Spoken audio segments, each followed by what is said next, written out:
Bismillahirrahmanirrahim. Assalamualaikum warahmatullahi wabarakatuh. Alhamdulillahirabbil alamin. Wassalatu wassalamu ala nabiyil mursalin sayyidina Muhammadin wa ala alihi wa sahbihi ajma'in. Amma ba'du. Alhamdulillah wa akhwillah, kita dipertemukan kembali dalam program belajar bahasa Arab di channel Bahasa Arab Maki di bawah naungan Pesantren Maki Bandung. Bersama saya Syekh Budin. Insyaallah pada kesempatan kali ini kita akan sama-sama belajar ilmu shorof. Di sini insyaallah kita akan membahas pengertian daripada ilmu shorof dan faidah-faidah di dalam mempelajari ilmu shorof. Yang pertama, ta'rifuhu, pengertian ilmu shorof. Ilmu shorof adalah tahwilul aslil wahidi ila amthilatin mukhtalifatin lima'anin maqsudatin la tahsulu illa biha. Tahwilul aslil wahidi, perubahan akar kata ila amthilatin mukhtalifatin, kepada contoh yang berbeda, lima'anin, untuk makna maksudin yang dimaksud, la tahsulu, tidak akan sampai makna yang dimaksud itu, illa biha, kecuali dengan contoh yang berbeda-beda itu. Oke, kita masuk ke contoh daripada pengertian ilmu shorof ini. Misaluhu, rohima. Kata rohima ini digunakan untuk kata kerja berbentuk lampau. Kalau dalam bahasa Arab disebut dengan fi'il madhi, yang artinya telah menyayangi. Nah, kemudian kalau kita ingin mengatakan sedang menyayangi, maka kita tidak bisa mengatakan rohima, akan tetapi berubah kata rohima itu menjadi yarhamu, yaitu sedang menyayangi. Kemudian kita ingin memerintahkan, sayangilah, gimana? Maka ada kata yang lain, yaitu kata irham, sayangilah olehmu.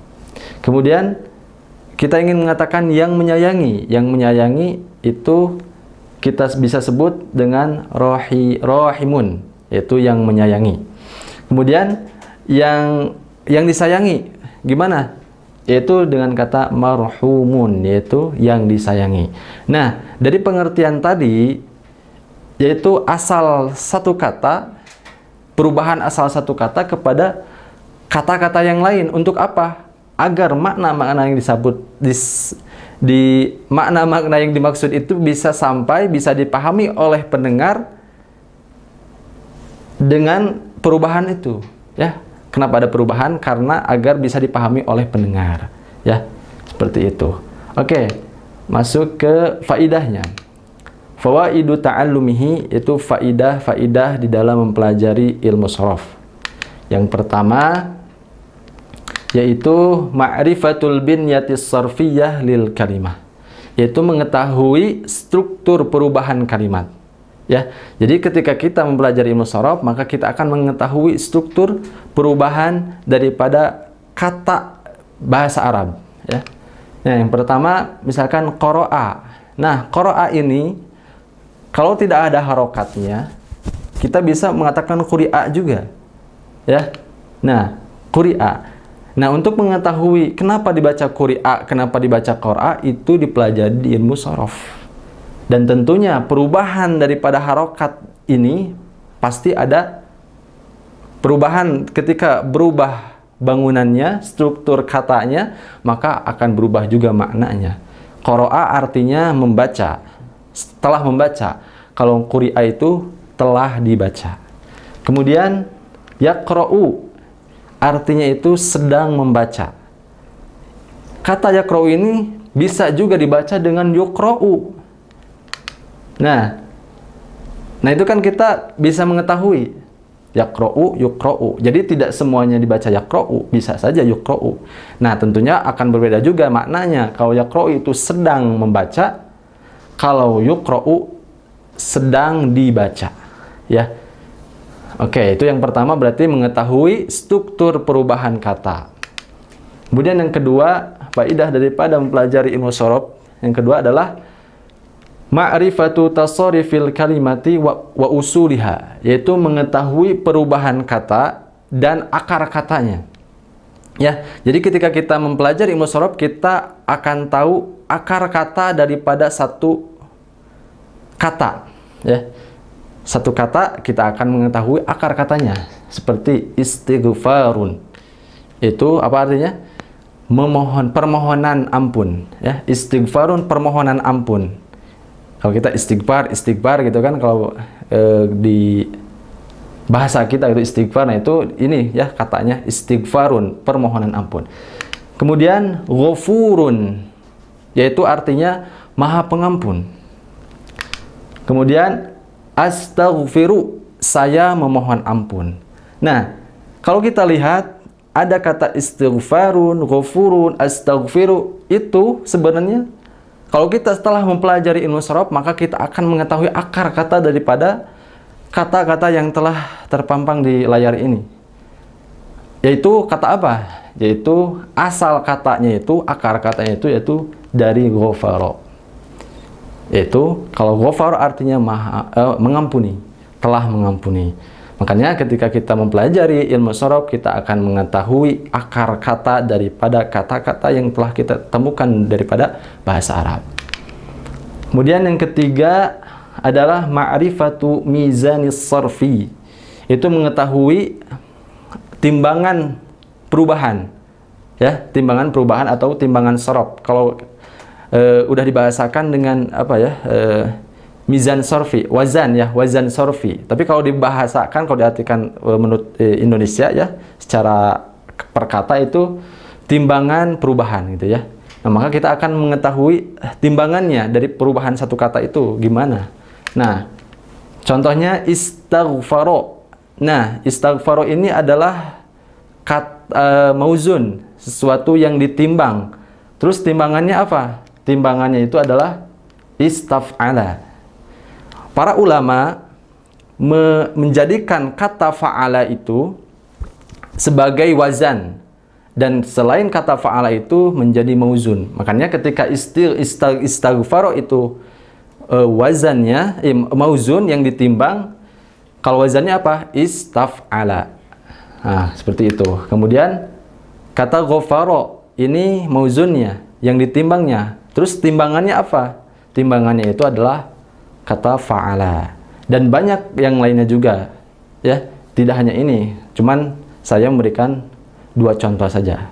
Ya, artinya dalam mempelajari ilmu shorof kita akan mengetahui wazan-wazan perubahan kata.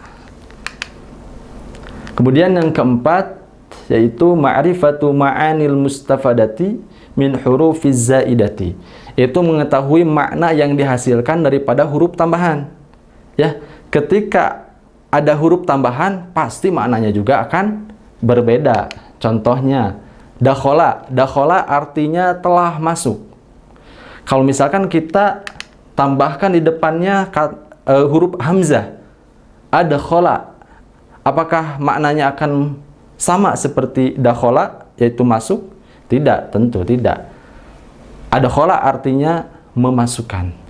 Makanya ketika kita mempelajari ilmu shorof, kita akan mengetahui makna yang dihasilkan daripada huruf tambahan. Huruf tambahannya mana? Yaitu hamzah. Ya, tapi asal katanya apa? Ada dakhala. Huruf tambahannya hamzah. Maka kita akan mengetahui huruf tambahan tersebut. Faidah daripada huruf tambahan tersebut. Oke, terus ghafara, telah mengampuni.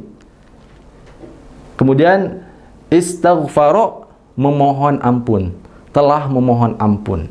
Nah, ini beda. Kalau ini ghafara artinya mengampuni, kalau istaghfara itu memohon ampun. Tentu di sini ada huruf tambahan yaitu hamzah, sin dan ta. Nah, bertambahnya huruf ini maka maknanya pun akan berbeda, tidak sama dengan kata ghafara. Kalau ghafara mengampuni, kalau istaghfara itu memohon ampun. Nah, jadi ketika nanti belajar shorof, kita akan mengetahui makna daripada setiap kata ini. Tidak sama ghafara, makna ghafara dengan makna istaghfara.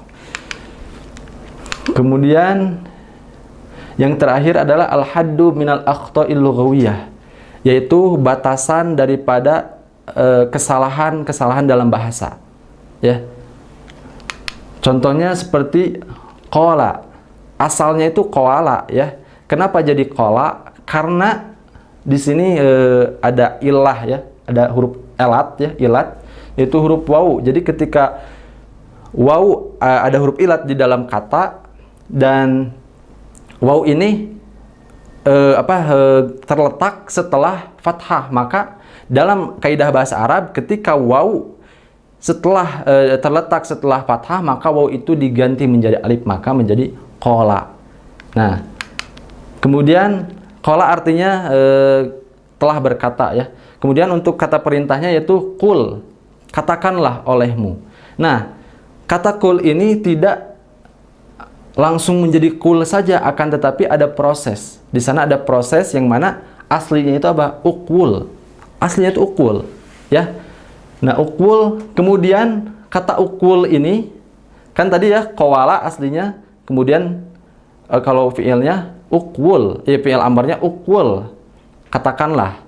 Kemudian kita rubah dalam ilat ya, perubahan dalam ilat, yaitu harokat wawunya itu yang domah itu dipindahkan ke qaf. Jadi uqul ya. Jadi uqul. Nah, uqul, kata uqul setelah domahnya dipindahkan, maka hamzahnya tidak perlu lagi, tidak perlu karena di sini hamzah wasol ya. Jadi dibuang hamzahnya, kemudian jadi qul. Karena di qafnya udah ada harokat. Jadi qul. Setelah qul, maka di sana ada dua sakinah atau dua sukun. Maka dalam kaidah bahasa Arab kalau ada dua sukun harus ada yang mengalah. Maka yang mengalah di sini huruf apa? Huruf ilat, huruf yang berpenyakit, yaitu wawu. Maka jadilah qul ya. Jadilah qul. Seperti itu ya. Nah, makanya ketika kita mempelajari mushaf ini kita akan terselamatkan daripada kesalahan di dalam berbahasa Arab. Kemudian qayilun ini isim fa'il daripada kata qala. Akan tetapi ini contoh yang salah. Yang harusnya gimana? Yang harusnya itu lakin tubdalu ya'uhu hamzatan, yaitu akan tetapi ya yang di sini itu harus diganti dengan hamzah. Nah, nanti kita akan belajar pergantian-pergantian ini. Kenapa ya ini diganti dengan hamzah? Nah, disinilah di pelajaran ilmu sharaf lah kita akan membahas tentang ini. Maka kalau ya-nya diganti dengan hamzah, maka jadi qailun. Nah, ini yang benar. Ya. Nah, jadi seperti itu. Ketika kita mempelajari bahasa ilmu sharaf, kita akan terselamatkan daripada kesalahan-kesalahan di dalam berbahasa Arab. Oke, sekian yang dapat saya sampaikan. Mudah-mudahan ada manfaatnya. Kurang lebihnya mohon maaf. Wa'afu minkum jami'an. Assalamualaikum warahmatullahi wabarakatuh.